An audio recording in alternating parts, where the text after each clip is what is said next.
1953 à 1973. Pendant 20 ans, la CIA a mené un programme secret de torture et d'expérimentation sur des milliers de citoyens américains, sans leur consentement. C'est documenté, prouvé, et aujourd'hui, presque personne ne s'en souvient. Voici l'histoire de MKUltra. Nous sommes en pleine guerre froide. Les États-Unis paniquent. Les prisonniers américains en Corée du Nord reviennent. Changés. Lavage de cerveau, pensent les dirigeants américains. Si les communistes ont cette arme, nous devons l'avoir aussi. Le 13 avril 1953, le directeur de la CIA Allen Dulles approuve MKUltra. Objectif, développer des techniques de contrôle mental. Budget, des millions de dollars.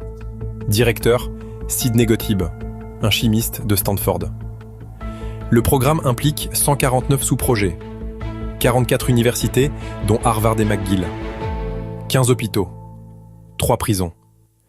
La plupart ne savent même pas qu'ils travaillent pour la CIA. Les méthodes ? Terrifiantes. LSD administré à des milliers de personnes, sans leur consentement. Employés CIA drogués par leurs collègues. Civils drogués dans des bars. Électrochoc massif. Le docteur Ewen Cameron, psychiatre respecté, donne 30 à 40 fois la dose normale d'électrochoc à ses patients.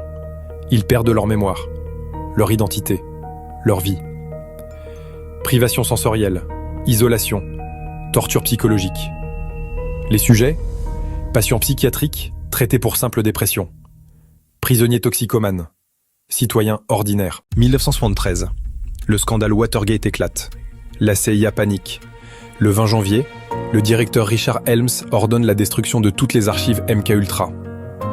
80% des documents sont brûlés, détruits, perdus à jamais. 1975. Par accident, un archiviste trouve 20 000 documents oubliés. Des documents budgétaires, des contrats, des rapports partiels. La commission Church du Sénat révèle MKUltra au public. Choc, indignation. Mais aucun responsable n'ira en prison. Sidney Gottlieb prend sa retraite paisiblement. Meurt libre en 1999. Les victimes ? Linda McDonald entre à l'hôpital pour dépression post-partum. Elle en ressort sans aucune mémoire, ne reconnaît pas son mari, ses enfants. Elle ne récupérera jamais sa vie d'avant. Frank Olson, scientifique drogué au LSD par la CIA. Une semaine plus tard, il est défenestré du 13e étage. Suicide, dit l'enquête. Mais en 1994, une seconde autopsie révèle coup à la tête avant la chute, probablement assassiné. Combien d'autres ? On ne saura jamais. 80% des preuves ont été détruites. MKUltra n'a pas créé de contrôle mental. Le programme a échoué scientifiquement.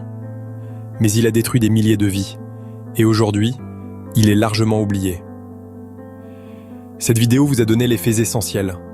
Mais une vidéo, même documentée, reste une consommation passive.